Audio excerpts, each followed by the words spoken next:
మన transgender prostitution చేసేటప్పుడు, sex వర్కర్గా చేసేటప్పుడు పెద్ద పెద్ద బెంజి కార్లు, ఆడి కార్లు వచ్చి వాళ్ళతో సెక్స్ చేసి వెళ్ళిపోతారు. నైట్ అంతా యాక్సెప్ట్ చేసినప్పుడు మార్నింగ్ అంతెందుకు రిఫ్యూజ్ చేయటం?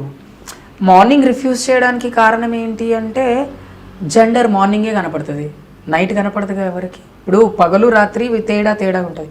అండ్ ఇంకొకటి ఏంటి అంటే నైట్ సెక్స్ చేసి వెళ్ళిపోయిన వాళ్ళు మళ్ళీ ఇంకోసారి సెక్స్ చేయడానికే వస్తారు, కానీ నువ్వు బాగున్నావా, నీ ప్రాణం బాగుందా అని అడగడానికి రారు. అండ్ పగలు మనం కనపడితే ఇంకా మొహం దాచుకుంటారు, ఎందుకంటే మనం చూసి నవ్వినామనుకో, అరే నిన్ను చూసి నవ్వుతుంది, నువ్వు ఎప్పుడన్నా పోయినావా అని పక్కనోడు అడుగుతాడు. సో ఆ డిస్క్రిమినేషన్ ఉంటుంది. అంటే ఒక ట్రాన్స్జెండర్ దగ్గర పోయి పడుకున్నావా నువ్వు అన్న మాట వస్తుందని పగలు అసలే చూడరు.